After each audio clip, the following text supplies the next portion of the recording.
संच मान्यता 2025-26 बाबत नवीन अपडेट.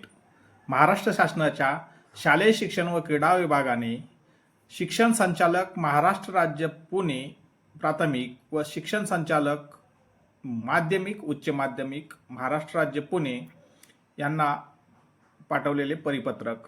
विषय आहे संच मान्यता सन 2025-26 बाबत. संदर्भ दिले आहेत 3. त्यामध्ये 1 शासन निर्णय 15 मार्च 2024चा. दुसरा संदर्भ आहे मान्य श्री सुधाकर अडबाले विधान परिषद सदस्य यांनी प्रधान सचिवांना लिहिलेले पत्र. आणि तिसरा संदर्भ आहे शिक्षण संचालक माध्यमिक व उच्च माध्यमिक पुणे यांनी लिहिलेले पत्र 3 ऑक्टोबर 2025चे. या 3 संदर्भानुसार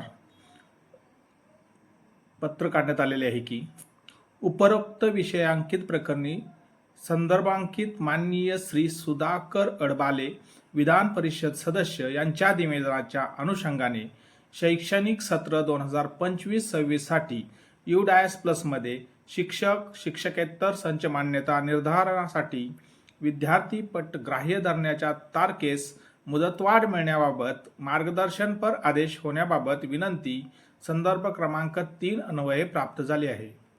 त्या अनुषंगाने आपणास कळवण्यात येते की चालू शैक्षणिक वर्ष 2025-26 साठी संच मान्यता निर्धारणासाठी दिनांक 30 सप्टेंबर रोजीच्या आधार प्रमाणित विद्यार्थी संख्येऐवजी 20 ऑक्टोबर रोजीची आधार प्रमाणित विद्यार्थी संख्या विचारात घेण्यात यावी. तथापि सदर सवलत ही केवळ शैक्षणिक वर्ष 2025-26 साठी लागू असेल. आबासाहेब कवळे उपसचिव महाराष्ट्र शासन यांनी हे पत्र पाठवलेले आहे.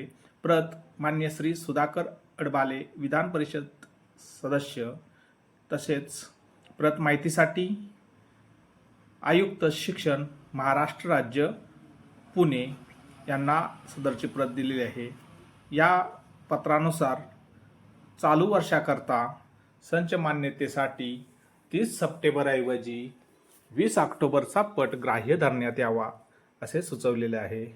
या निर्णयाचा काही शाळांना निश्चितच फायदा होईल, कारण 2री ते 12वीचे विद्यार्थी ॲड करण्यासाठीची सुविधा 30 सप्टेंबर नंतर देण्यात आली होती. त्यामुळे काही शाळांचे विद्यार्थी ॲड करायचे राहिले होते, त्यांना फायदा होईल. परंतु ज्या शाळांचा पट 30 सप्टेंबर नंतर कमी झालेला आहे अशा शाळांच्या शिक्षक संच मान्यतेवर याचा निश्चितच विपरीत परिणाम होऊ शकतो. यासारख्या नवीन माहितीपूर्ण व्हिडिओसाठी चॅनलला लाईक, शेअर आणि सबस्क्राईब